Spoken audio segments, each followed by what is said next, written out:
বাগানে সময় কাটানোটা আমার এক এক অন্যরকম শান্তি অন্যরকম কাজ করে। শান্তি কাজ এই করে। যে নিজের হাতের গাছের মুকুল, গুটি গুটি আম, এ এক অন্যরকম অনুভূতি। মাত্র কয়েক মাস হয়েছে আমি এই গাছগুলো লাগিয়েছি। যেমন ধরো 6 মাস হয়েছে এই গাছগুলো আমি লাগিয়েছি।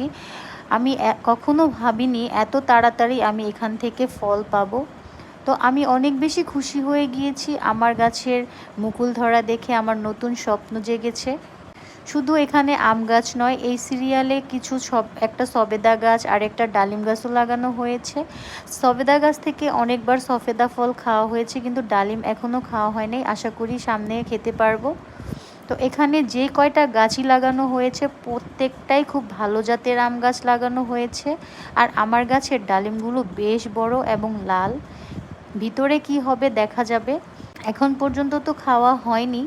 আসলে প্রকৃতির কাছে শ্রম দিলে প্রকৃতি কখনো বৃথা যেতে দেয় না। আর বাগানের সময় কাটালে মানসিক শান্তিও পাওয়া যায়। আমাদের বাগানে আমরা হাজব্যান্ড ওয়াইফ দুজনেই অনেক শ্রম দেই।